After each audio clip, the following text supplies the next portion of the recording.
はい、皆さんこんにちは。ポケオと申します。ちょうどね、この踏切で今日事故がありました。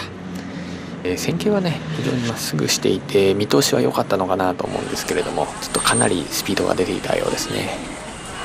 私は通勤が品川ですので、この品川駅における京浜急行の状況と JR 線の代替ルートとなっている JR 線の混雑をですね、ちょっと記録してみましたので、そちらの方をご覧いただきたいと思います。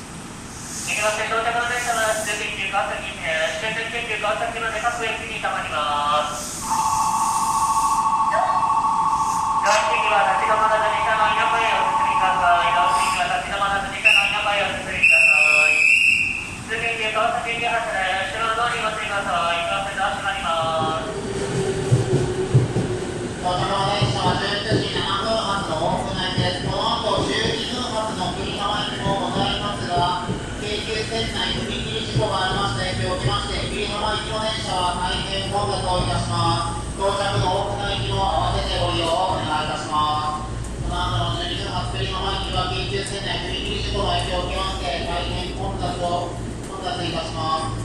大船までご利用のお客様、到着の大船行きもご利用をお願いいたします。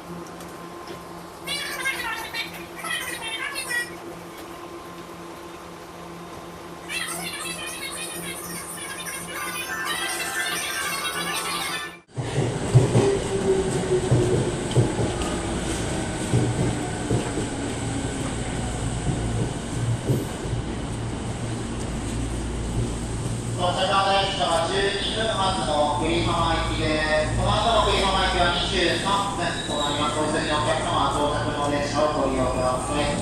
品川ご乗車ありがとうございます。ご乗車ありがとうございます。